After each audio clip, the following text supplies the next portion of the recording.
Imagine it's 300,000 years ago. The sun disappeared an hour ago. You've already eaten. The hunt is over. And suddenly, you have a problem. A problem so strange that most modern people have never experienced it. There's nothing to do. No phone, no television, no books, no music, no electricity, just darkness. Hours and hours of darkness. So what did humans actually do every night for hundreds of thousands of years? Because the answer may explain why humans tell stories, believe in gods, and stay awake wondering about life long after the sun goes down. Today, night barely changes our lives. When the sun sets, we flip a switch. Cities glow, screens light up. Life continues almost exactly as before.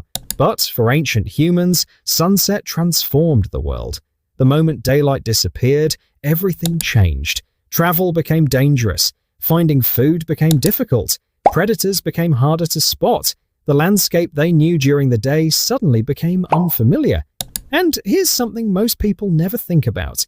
Ancient humans experienced darkness in a way that almost nobody alive today ever will. Real darkness. Not the darkness of a bedroom, not the darkness of a suburban street. The kind of darkness where you can barely see your own hand. The kind of darkness where the world seems to disappear. For most animals, this was the time to hide. But humans did something unusual. Instead of surrendering to the night, they learned how to own it. And it all started with fire. Fire didn't just keep humans warm, it expanded their world.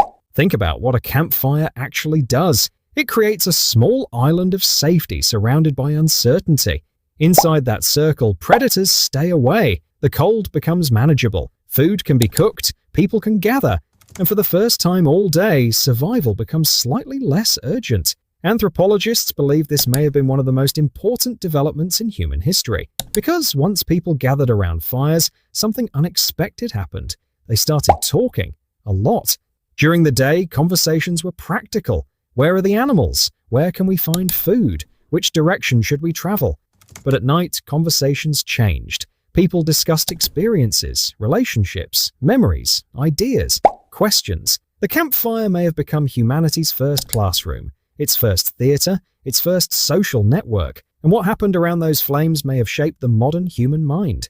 So what filled those hours? Surprisingly, many of the same things that fill our evenings today. They talked, they laughed, they shared stories, they cared for children, they repaired tools, they planned future hunts, they strengthened friendships, and yes, they probably entertained themselves. One of the biggest misconceptions about ancient humans is that they were fundamentally different from us. In reality, they were remarkably similar. They had personalities, humor, friendships, crushes, arguments, inside jokes. They were probably people who talked too much, people who loved attention, people who never stopped asking questions. Some things never change. Researchers studying modern hunter-gatherer societies have found that evenings are often the most social part of the day, and that's probably because nighttime created something incredibly valuable. Free time. Not unlimited free time, but enough time to connect with other people. And that connection may have been one of humanity's greatest survival tools. But eventually, conversations slowed, the fire burned lower, and people's attention shifted upward. If you could travel back in time, one thing would immediately shock you: the sky.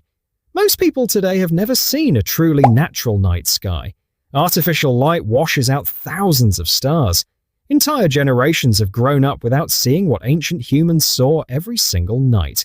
Imagine looking up and seeing the Milky Way stretching across the sky like a glowing river. Not faint, not barely visible, overwhelming, beautiful, impossible to ignore. Ancient humans lived beneath this sky for their entire lives, night after night, year after year, generation after generation. And eventually they started noticing patterns. The moon changed shape. Certain stars appeared during particular seasons.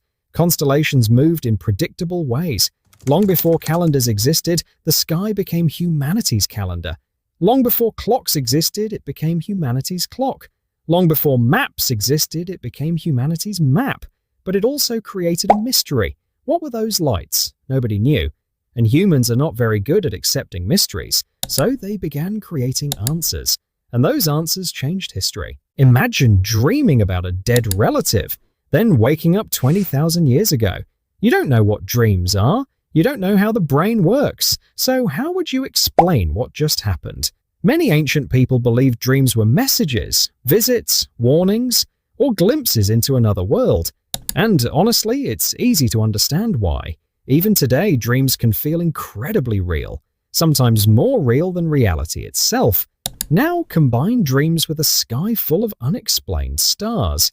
Add mysterious weather, add eclipses, add death, add the fear of the unknown. And suddenly, myths begin to emerge. Stories become beliefs, beliefs become traditions, traditions become religions. Many of humanity's earliest spiritual ideas may have been born during long nights around campfires, because when humans encounter mysteries, they naturally search for meaning. And nowhere was mystery more powerful than the night. But there was another mystery ancient humans experienced every single evening: sleep itself. Most people assume humans have always slept the same way. Go to bed, sleep 8 hours, wake up. But evidence suggests our ancestors may have done something very different. For much of human history, sleep often happened in two separate phases. People would fall asleep shortly after dark, wake up naturally a few hours later, spend some time awake, then return to sleep. This period of wakefulness wasn't considered a problem. It was normal.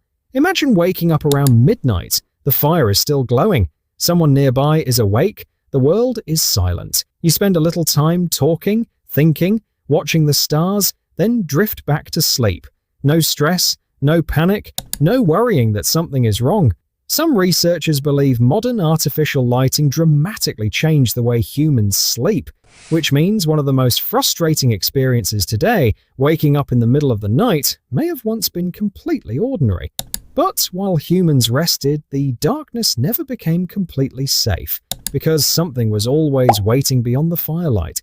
It's easy to romanticize ancient nights, the stars, the campfires, the stories. But there was another side. The darkness was alive. Wolves, big cats, hyenas, unknown sounds in the distance. Every crack of a branch meant something. Every movement demanded attention. Ancient humans didn't sleep behind locked doors. They slept inside nature. And nature was unpredictable. This constant awareness may still exist inside us today. Have you ever noticed how a strange noise feels louder at night?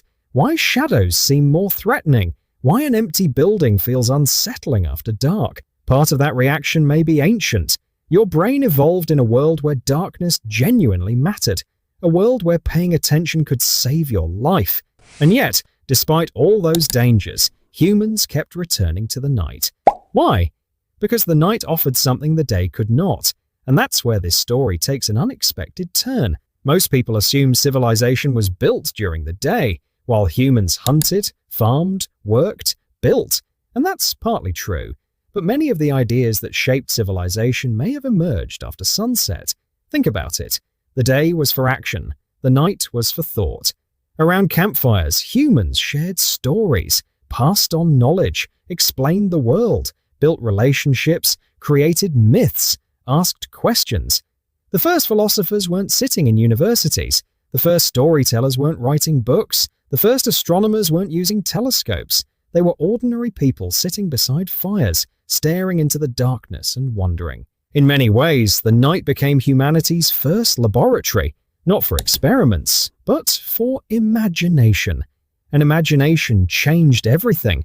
So what did ancient humans do at night? They talked, they laughed, they dreamed, they watched the stars, they cared for their families, they told stories, they worried about dangers hiding in the dark. But more importantly, they wondered. And that may be the most human thing of all, because thousands of years later, we're still doing it. The technology has changed. The world has changed. The darkness has changed. But the questions remain. Who are we? Why are we here? What's out there beyond the stars? Ancient humans asked those questions beside campfires. Today, we ask them through screens, but the curiosity is the same, which means that every time you stay awake late at night, thinking, dreaming, looking out a window, or staring at the stars, you're participating in a ritual older than civilization itself, a ritual that began long before cities, countries, or history.